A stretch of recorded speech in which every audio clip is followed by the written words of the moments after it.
রোববার মধ্যরাতের ভারী বৃষ্টিতে ডুবে গেছে সিলেট নগরীর নিচু এলাকা।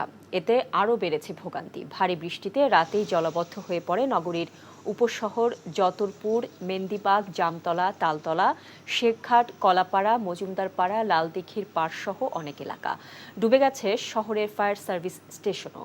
বেশ কিছু শিক্ষা প্রতিষ্ঠানে ক্লাস এবং পরীক্ষা বাতিল করা হয়েছে। বন্যার 6 দিন ধরে পানিবন্দী সিলেটের 6 লাখ মানুষ। পাহাড়ি ঢল কমে বন্যা পরিস্থিতির কিছুটা উন্নতি হলেও বৃষ্টিতে পরিস্থিতির আরও অবনতি হয়েছে।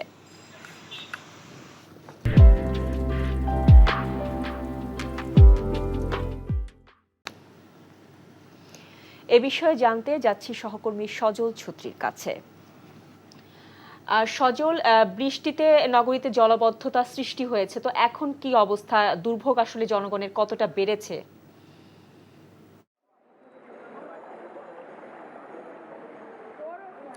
শাওন, দুর্যোগ যেন সিলেটের পিছুই ছাড়ছে না। গত 4 দিনে দুবার ভূমিকম্প হয়েছে এবং টানা বৃষ্টিপাত, কিন্তু মাঝে দুদিন একটু বিরাম ছিল, তারপর কিন্তু আজও ভারী বৃষ্টিপাত অব্যাহত আছে। এবং গতকালের বৃষ্টির পর সকাল থেকে দেখাচ্ছিলাম যে নগরীর প্রায় 1/3 ডুবে গেছে এবং ভোগান্তি কোমর পর্যন্ত পানি কোথাও কোথাও জমেছে, ভোগান্তি সীমা ছাড়িয়েছে। এখন যেটি দেখছেন সেটিও সিলেটের তালতলা এলাকায়, এবং দেখবেন যে বাসাবাড়ি, ব্যবসা প্রতিষ্ঠান সব জায়গাতেই পানি প্রবেশ করেছে। এবং এই পানি, এই যে এক রাতের বৃষ্টিতেই এই পরিমাণ জলাবদ্ধতা, এর জন্য আসলে সিলেট সিটি কর্পোরেশনের পরিকল্পনাকে দুষছেন নগরবাসী। এবং তারা বলছেন যে তারা 5 দিন ধরে নানানভাবে ভোগান্তিতে আছেন। একইভাবে যে জেলা পর্যায়ে কিন্তু গ্রাম পর্যায়ে জানেন যে বন্যাগত বুধবার রাতে আসলে পাহাড়ি ঢল নেমেছিল ভারতের আসাম এবং মেঘালয় পাহাড় থেকে।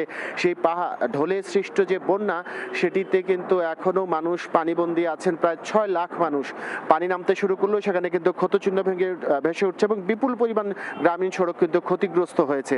এবং আজ যেটি দেখছেন শহরে, যে গতকাল রাতে প্রায় 24 ঘন্টায় প্রায় 226 মিলিমিটার বৃষ্টিপাত হয়েছে এবং বৃষ্টিপাতের ফলেই এই নগরীর বিভিন্ন এলাকায় এরকম পানি জমেছে এবং নোংরা পানি মানুষের ব্যবসা প্রতিষ্ঠান, বাসাবাড়িতে প্রবেশ করছে। আমরা মানুষের সাথে একটু কথা বলার চেষ্টা করি। বৃষ্টি কখন পানি এসেছে এবং কি অবস্থায় আছেন আপনারা? বৃষ্টি কাল রাত থেকে শুরু হয়েছে এবং পানি কালকে রাত থেকে এখানে বাসা পর্যন্ত ঢুকেছিল।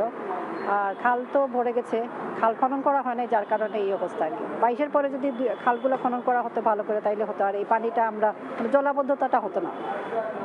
দেখছিলেন, একজনের সাথে কথা বলছিলাম, তিনি আসলে বলছেন যে তারা 4 দিন ধরে এরকম পানিবন্দী অবস্থায় আছে এবং এই পানিবন্দির মূল কারণই তারা মাটি জমে যায় প্রতি বছর। সেই মাটিটি পরিষ্কার না করার কারণে একে তো নদীর পানি উচ্চতা বাড়ছে, পানি সহজে নেমে যেতে পারছে না। দ্বিতীয়ত ড্রেনগুলো, একে তো নদীর পানি উচ্চতা বাড়ছে, পানি সহজে নেমে যেতে পারছে না।